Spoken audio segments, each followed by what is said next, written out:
That number comes from 16 years left from an article that I read. It was last summer. It was written by Bill McKibben, who is the leader of an amazing organization, climate change organization called 350.org.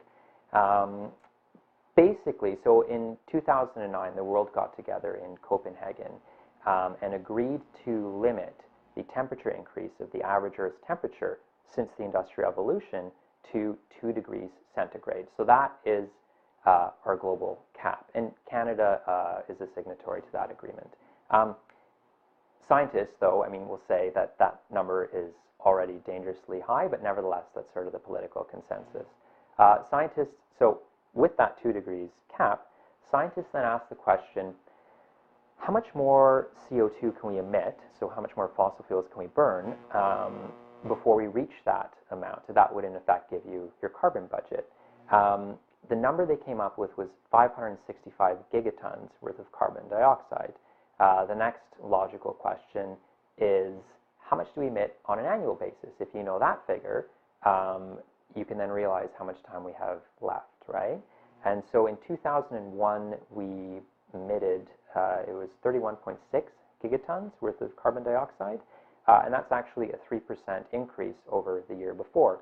So if you take 31.6 at a 3% rate of growth and put that into 565, you get 16 years left, right? The sad thing is, that data is old, and maybe even it's been underestimated. So we really are running out of time. There is this sense of urgency.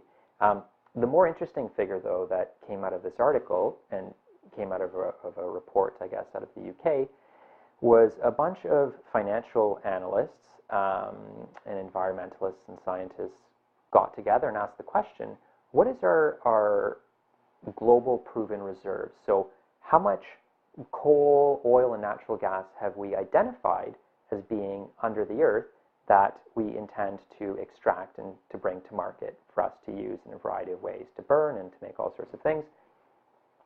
And so the number they came up with, so they basically opened up the annual report of all these companies and added up all those assets.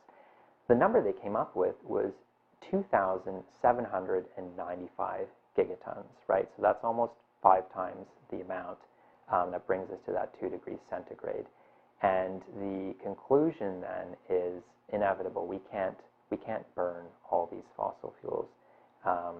In fact, the chief economist of the International Energy Agency observed that, with those figures, the window to a 2 degree trajectory is fast closing, and these figures are more in line with a temperature increase of 6 degrees centigrade. And that is something that humanity doesn't want to see. So the good news is we can do better. We really can. We just need to transition off fossil fuels a lot faster. There is a sustainable future just right on the horizon, and the faster we get there, the better.